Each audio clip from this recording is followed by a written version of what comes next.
PTI احتجاج ختم کرنے پر مان گئی، کون سی شرائط پر احتجاج ختم ہوگا؟ مطالبات نے حکومت کے ہوش اڑا دیے۔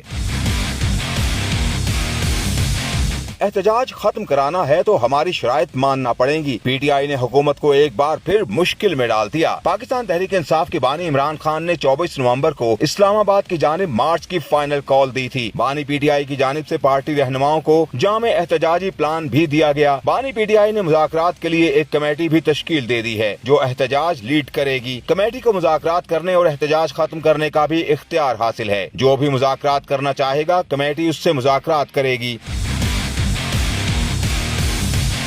مذاکرات اور احتجاج ختم کرنے کے لیے PTI کی جانب سے 4 مطالبات رکھے گئے ہیں۔ PTI کا پہلا مطالبہ ہے کہ 26ویں آئینی ترمیم کو ختم کیا جائے۔ دوسرا مطالبہ ہے کہ آئین کو اس کی اصل شکل میں بحال کیا جائے۔ تیسرا مطالبہ ہے کہ چوری کیا گیا مینڈیٹ واپس دیا جائے، اور چوتھا مطالبہ ہے کہ ٹرائل کے بغیر قید سیاسی اسیروں کو رہا کیا جائے۔ PTI کے سینئر رہنما اور اپوزیشن لیڈر قومی اسمبلی عمر ایوب نے کہا تھا کہ ملک میں آئین و قانون کی بالادستی ہمارا سب سے بڑا مطالبہ ہے۔ عمران خان سمیت ہمارے جتنے بھی لوگوں کو غلط کیسز بنا کر جیل میں رکھا گیا ہے انہیں رہا کیا جائے۔ اس کے علاوہ ملک میں نئے انتخابات ہونے چاہیے۔ عمر ایوب نے نجی ٹی وی سے گفتگو کرتے ہوئے کہا کہ ہمیں کسی سے کوئی ریلیف نہیں چاہیے، جب کنڈیشنز ہوں گی ریلیف خود بخود مل جائے گا۔ پاکستان تحریک انصاف کے مرکزی سیکرٹری اطلاعات شیخ وقاص کا کہنا ہے کہ بانی PTI کی ہدایت کے مطابق بھرپور احتجاج ہوگا، پورے ملک سے قافلے نکلیں گے۔ وزیر اعلیٰ خیبر پختونخوا علی امین گنڈاپور قافلوں کو لیڈ کریں گے، بانی PTI کی رہائی تک واپس نہیں آئیں گے۔ علی امین گنڈاپور بھی بھرپور تیاری کے ساتھ اسلام آباد آنے کا اعلان کر چکے ہیں۔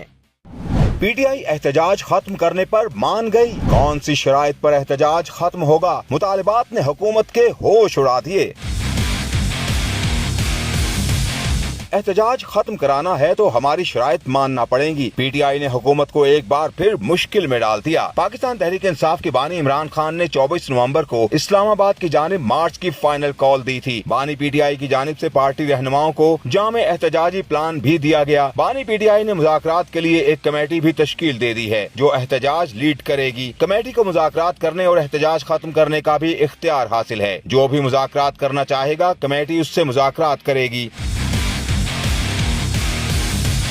مذاکرات اور احتجاج ختم کرنے کے لیے PTI کی جانب سے 4 مطالبات رکھے گئے ہیں۔ PTI کا پہلا مطالبہ ہے کہ 26ویں آئینی ترمیم کو ختم کیا جائے۔ دوسرا مطالبہ ہے کہ آئین کو اس کی اصل شکل میں بحال کیا جائے۔ تیسرا مطالبہ ہے کہ چوری کیا گیا مینڈیٹ واپس دیا جائے، اور چوتھا مطالبہ ہے کہ ٹرائل کے بغیر قید سیاسی اسیروں کو رہا کیا جائے۔ PTI کے سینئر رہنما اور اپوزیشن لیڈر قومی اسمبلی عمر ایوب نے کہا تھا کہ ملک میں آئین و قانون کی بالادستی ہمارا سب سے بڑا مطالبہ ہے۔ عمران خان سمیت ہمارے جتنے بھی لوگوں کو غلط کیسز بنا کر جیل میں رکھا گیا ہے انہیں رہا کیا جائے۔ اس کے علاوہ ملک میں نئے انتخابات ہونے چاہیے۔ عمر ایوب نے نجی ٹی وی سے گفتگو کرتے ہوئے کہا کہ ہمیں کسی سے کوئی ریلیف نہیں چاہیے، جب کنڈیشنز ہوں گی ریلیف خود بخود مل جائے گا۔ پاکستان تحریک انصاف کے مرکزی سیکرٹری اطلاعات شیخ وقاص کا کہنا ہے کہ بانی PTI کی ہدایت کے مطابق بھرپور احتجاج ہوگا، پورے ملک سے قافلے نکلیں گے۔ وزیر اعلیٰ خیبر پختونخوا علی امین گنڈاپور قافلوں کو لیڈ کریں گے، بانی PTI کی رہائی تک واپس نہیں آئیں گے۔ علی امین گنڈاپور بھی بھرپور تیاری کے ساتھ اسلام آباد آنے کا اعلان کر چکے ہیں۔